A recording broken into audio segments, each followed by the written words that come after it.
Página 12. Los imperios del Antiguo Oriente, del Paleolítico a la mitad del segundo milenio. Historia Universal siglo XXI. Por Elena Cassin, Jan Bottero y Jan Berkouter. Capítulo 1. Prehistoria e Historia Primitiva de Asia Anterior. 1.2. El ámbito histórico de la antigua Asia Anterior.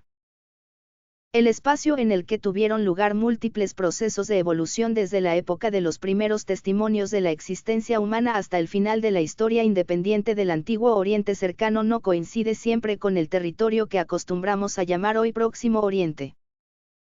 En la época de las primitivas comunidades rurales se limita en líneas generales al espacio del creciente fértil, es decir, al territorio situado en el arco formado por las montañas iraníes al este de Babilonia y Asiria, y las cadenas montañosas del Tauro y el Líbano, incluidas las llanuras situadas al pie de estas cordilleras.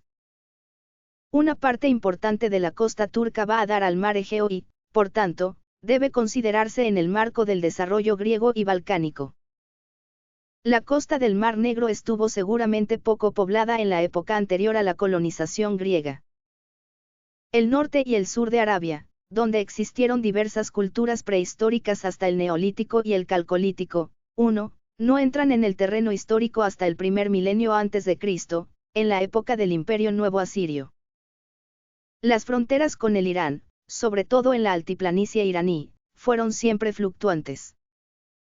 El núcleo geográfico del que partieron hacia finales del periodo prehistórico y durante la época histórica los impulsos decisivos, se halla en la depresión formada por el Taigres y el Éufrates en época geológica relativamente reciente, y que alcanza desde la actual Bagdad hasta la desembocadura de los dos ríos en el Golfo Pérsico, el cual, en la antigüedad, llegaría algo más al norte que en nuestros días. Desde el punto de vista climático, esta zona, más tarde Babilonia, se caracterizaba por largos meses de verano extremadamente calurosos y escasas e irregulares lluvias en otoño e invierno. La agricultura dependió en esta zona desde un principio del riego artificial. Este territorio, con una superficie cultivable limitada, da con sus fronteras surorientales al actual Kisn, antiguamente Susiana, donde reinan condiciones climáticas parecidas, con la diferencia de que las zonas próximas a las montañas están favorecidas por lluvias copiosas. Las laderas de la cordillera iraní están bordeadas por un cinturón de valles en los que la agricultura se rige por las lluvias. Generalmente están separados los unos de los otros por montañas, de modo que raras veces llegaron a formar unidades políticas mayores. La comunicación con las altiplanicies iraní y armenia se establece a través de unos pocos puertos de montaña transitables, que conducen de Suse a Frs, del territorio del Dila superior a Madni Kerns, del territorio asirio oriental, a través del puerto de Rwndz, a la región que rodea el lago de Urmia. Por estos puertos penetraron los pueblos del vasto territorio iraní en la llanura asiria y en las tierras bajas de Babilonia. El territorio de lo que más tarde sería Asiria, que comienza al norte del Jebel el Hamn y se extiende en el este y el norte hasta las montañas es bastante amplio. La franja de terreno cultivable es muy estrecha en la orilla derecha del Taigres, pero se ensancha a la altura del actual Mul, creando un cómodo acceso a las tierras situadas al pie de la sierra mesopotámica. Al oeste y noroeste de Babilonia la franja de tierra no cultivable, que hasta muy entrada la época histórica fue mucho más ancha que en la actualidad, pues el Éufrates ha desplazado en época relativamente reciente su curso hacia el oeste, acercándose a la ladera abrupta que une la meseta arábiga con la llanura, solo está habitada por nómadas pastores. Sin embargo, hasta que no fue domesticado el camello, es decir, hasta fines del segundo milenio antes de Cristo, los nómadas no podían alejarse más que unas jornadas de la tierra cultivada. Río arriba el territorio cultivado se estrecha en ambas orillas, encajonado entre la estepa de la meseta arábiga y las regiones casi desérticas del este, con sus terrenos calcáreos, dejando sitio únicamente a una cadena de oasis como la actual, Ni. En la región de la antigua Mari y en las orillas de los afluentes del Éufrates, Khbr y Balkh, se vuelven a ampliar los terrenos cultivables, que comunican con la zona periférica mesopotámica y sus posibilidades de colonización intensiva. El territorio situado al sur del Tauro, entre la costa mediterránea, el Éufrates y la zona de Siria Media y Palestina, está constituido por numerosos territorios pequeños independientes. La vida de la costa, que albergó sobre todo durante la época fenicia excelentes puertos, se orienta hacia el Mediterráneo. La cadena montañosa del Tauro Oriental Exterior, antiguamente cubierta de bosque, y más al sur, los montes del Líbano y Antilíbano proveyeron Egipto, pero también la lejana Babilonia y más tarde Asiria, de valiosas maderas para la construcción y de resinas aromáticas. El ciclo sumerio de Gilgamesh y los poemas acadios e hititas influidos por este reflejan estos hechos, en el relato del combate que tuvo lugar entre el heroico rey de Uruk y el poderoso Kubagua, señor de los bosques de cedros. La depresión entre Líbano y Antilíbano, que se prolonga en el valle del Jordán, constituyó una vía de comunicación muy transitada en ambas direcciones. Frente a la ladera oriental del Antilíbano se hallaban varias ciudades oasis, entre las que destaca Damasco con la fértil Ga.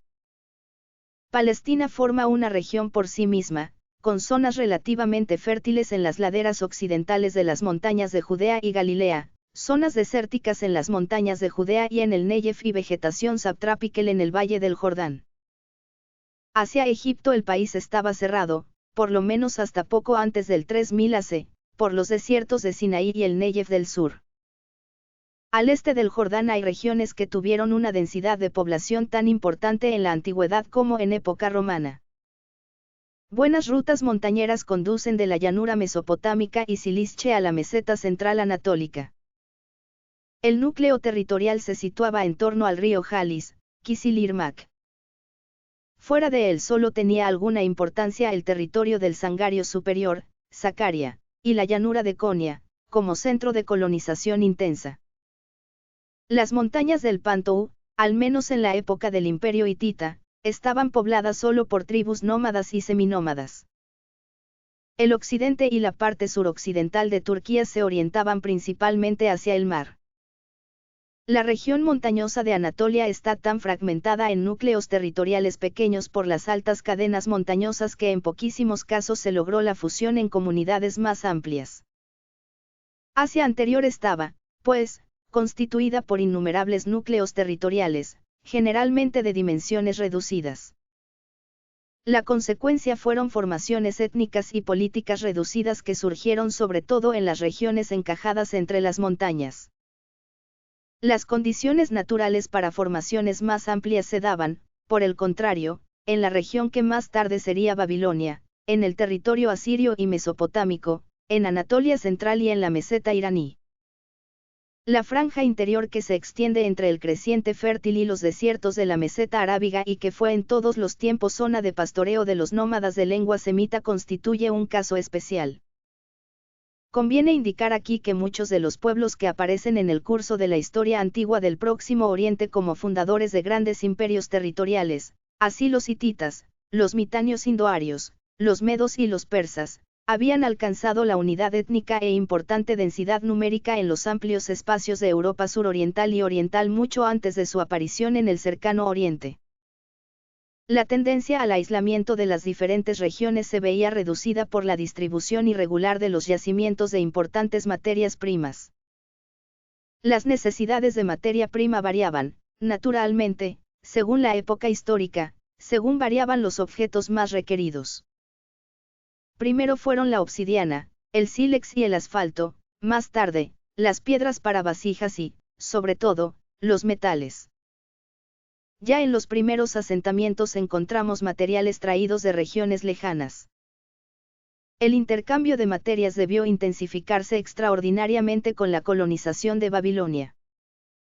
Al menos desde la época en que se desarrolló la cultura urbana babilónica, dicho intercambio se extendería a regiones situadas fuera del ámbito estricto del Próximo Oriente. Los países del Golfo Pérsico y el lejano valle occidental del Indo suministraban importantes y codiciadas materias primas, así como Afganistán, con sus yacimientos de lapislázuli, y los países que producían el zinc necesario para la fabricación del bronce. Página 16.